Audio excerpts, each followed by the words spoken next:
यह विचार हिंदू राष्ट्र का विचार है, ऐसा लोग कहते हैं, क्योंकि वो है हिंदू राष्ट्र का यही विचार है, इसलिए हम कहते हैं हिंदुस्तान हिंदू राष्ट्र है। इन बातों को मानने वालों का संगठन हम कहते हैं हम हिंदू संगठन करते हैं, हम किसी का विरोध नहीं करते। खान पान रीति रिवाज वगैरह ऊपर की बात है, आचार धर्म है, वो बदलते रहता है, लेकिन मूल्य समान है, इसलिए अस्पृश्यता अधर्म है, जात पात की विषमता भेद अधर्म है। कहीं भी लिखा हो इसमें सत्य हम सब एक है इसका अधिक्षेप होता है। हम विश्व में सर्वत्र और सबके साथ भाईचारा, भद्रता और शांति के पक्ष में। इन लोग डराते, अरे संघ वाले मारेंगे, अरे हिंदू संगठन होगा ना तो सबको बाहर जाना पड़ेगा, यह हवा फैलाते हैं। ऐसा कुछ डर मन में है, और है इसलिए उसका निराकरण करने की इच्छा मन में लेकर तथाकथित अल्पसंख्यक समाज के कुछ बंधु पिछले वर्षों में हमसे मिलते रहे हैं, और हम भी मिले हैं, हमारे प्रमुख अधिकारी उनसे मिले हैं। आना जाना दोनों चल रहा है, ये कोई परसों नहीं हुआ, क्योंकि समाज को तोड़ने के प्रयास चल रहे हैं। अब कुछ दिन पहले उधर उदयपुर में, इधर अमरावती में और भी जगह बहुत जघन्य क्रूरता वाली घटनाएं हुई। क्या कारण था क्या नहीं, उसकी चिकित्सा नहीं करते, जो हुआ वो बहुत क्रूरतापूर्ण हुआ। पूरा समाज विरोध में गया। हमेशा होता नहीं है, लेकिन इस बार मुस्लिमों के भी कुछ प्रमुख लोगों ने इसका विरोध किया, उसको गैर इस्लामिक बताया। अन्याय, असत्य, अत्याचार, आतंक के खिलाफ ऐसे ही खड़ा होना चाहिए, ये अपवाद न रहे। सभी समाजों के सज्जनों को ऐसा मुखर होना चाहिए। हिंदू समाज में यह मुखरता है, ऐसी घटनाएं घटती है तो कोई हिंदू भी आरोपित है उसका भी निषेध करते, उसके खिलाफ बोलते हैं। कभी कभी गलतफहमी में हमको भी गाली खानी पड़ी है, हमको भी उत्तर देने पड़े। आज हम समाज के विश्वास पात्र है, समाज हमको चाहता है, लेकिन हम ऐसा कुछ करें तो हमारी टांग और कान पकड़ के खींचेगा समाज। हिंदू समाज ऐसा है, सबको ऐसा बनना चाहिए।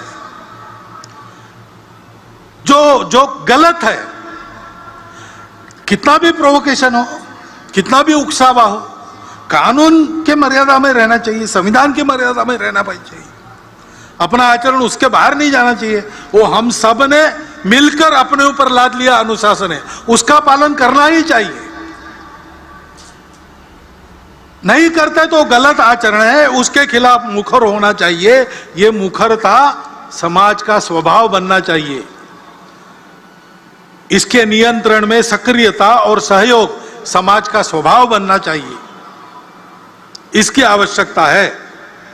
कानून संविधान की मर्यादा सबको पालन करनी चाहिए, और उसके अंदर विरोध जताते समय भी अपने बोलने से समाज जुड़ जाए, टूटे नहीं। दिल को किसी के तोड़े मत, श्रद्धा को ठेस न पहुंचाए, इसकी चिंता करनी पड़ेगी, इसका ध्यान रखना पड़ेगा। क्योंकि हम सब लोग दिखते भिन्न हैं, लेकिन हम दिखते अलग है, इसलिए हमारा अलगाव है। हम एक दूसरे के नहीं है, हम भारत से अलग है, हमको अलग चाहिए। ये गलत विचार है। इस गलत विचार का दुख भरा परिणाम हमने देखा है।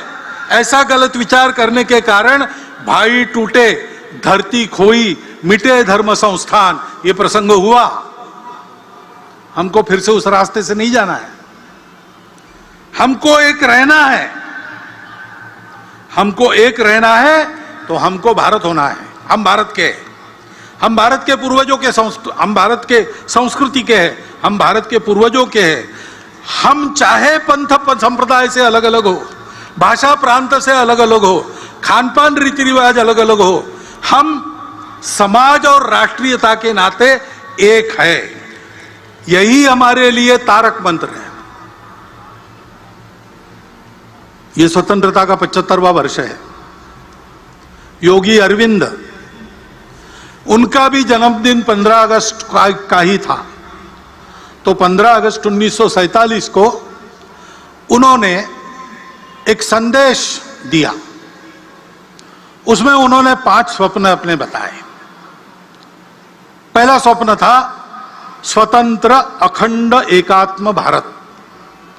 उन्होंने कहा कि स्वतंत्रता मिल गई और अपने संविधान के कारण सारे अलग अलग संस्थान एकत्र होकर एक देश बना, मुझे बड़ा अच्छा लगता है।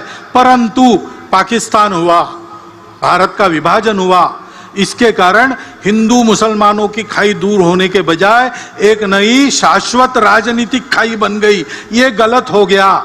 जिस किसी मार्ग से जाना है उस विभाजन को जाना चाहिए, नहीं तो भारत की उन्नति, भारत की प्रगति और शांति और भारत का दुनिया में जो योगदान अपेक्षित है उसके मार्ग में ये सदा बाधा बनता रहेगा। दूसरी बात उन्होंने कही कि विश्व को एक करना मैं चाहता हूं, उसके लिए यूनो वगैरह जैसी संस्थाएं बन गई द्वितीय महायुद्ध के पश्चात। ये अच्छी बात है, वहां जरा न्यायपूर्ण बात होनी चाहिए, भारत को उसको सशक्त करना पड़ेगा। और इसलिए तीसरा स्वप्न, भारत की आध्यात्मिकता का सारे विश्व में सर्व संचरण होना पड़ेगा और विश्व की मानवता पर अतिमानस का अवतरण होना पड़ेगा। यानी मानवता सामान्य रूप से उन्नत होनी पड़ेगी। इन 5 स्वप्नों को वो देखते थे। उन्होंने अपने पत्र में वो लिखा, संदेश में लिखा। और इसलिए कर्तव्य का जो संदेश उन्होंने उसमें लिखा है वो हम सबके लिए अतिशय मननीय और करणीय संदेश है। उसको मैं आपको पढ़ के बताता हूं। मूल अंग्रेजी में है पत्र, वो हिंदी में है, मैं करता हूं और बताता हूं। महर्षि अरविंद कहते हैं, राष्ट्र के इतिहास में ऐसा समय आता है जब नियति उसके सामने ऐसा एक ही कार्य, एक ही लक्ष्य रख देती है जिस पर अन्य सब कुछ, चाहे वह कितना भी उन्नत या उदात्त क्यों न हो, न्योछावर करना ही पड़ता है। हमारी मातृभूमि के लिए अब ऐसा समय आया है जब उसकी सेवा के अतिरिक्त और कुछ भी प्रिय नहीं, जब अन्य सब उसी के लिए प्रयुक्त करना है। यदि आप पढ़ें तो उसी के लिए पढ़ो, शरीर मन व आत्मा को उसके सेवा के लिए ही प्रशिक्षित करो। अपनी जीविका इसलिए प्राप्त करो कि उसके लिए जीना है। सागर पार विदेशों में इसलिए जाओगे कि वहां से ज्ञान ले आकर उससे उसकी सेवा कर सके, उसके वैभव के लिए काम करो। वह आनंद में रहे इसलिए दुख झेलो। इस एक परामर्श में सब कुछ आ गया। आज का समय देखते हैं तो आज भी हमारे लिए कर्तव्य का यही संदेश है। गांव गांव में सज्जन शक्ति, रोम रोम में भारत भक्ति, यही विजय का महामंत्र है। दसों दिशा से करे प्रयाण, जय जय मेरे देश महान। इस कर्तव्य पथ पर हम सब स्वयं सेवक आगे बढ़े, समाज भी हमारे साथ आगे आए, स्वतंत्र रूप से भी हमारे साथ चल सकता है। हम सब लोग साथ मिलकर चले और परम वैभवी भारत को विश्व गुरु बनाए। इस आह्वान के साथ मैं अपने 4 शब्द। अगर आपने चैनल को सब्सक्राइब नहीं किया है तो जरूर सब्सक्राइब करें, बेल आइकन भी प्रेस करें ताकि खबरें आप तक बर वक्त पहुंच सकें। मजीद अपडेट्स के लिए आप व्हाट्सएप ग्रुप भी ज्वाइन कर सकते हैं, लिंक डिस्क्रिप्शन में मौजूद है।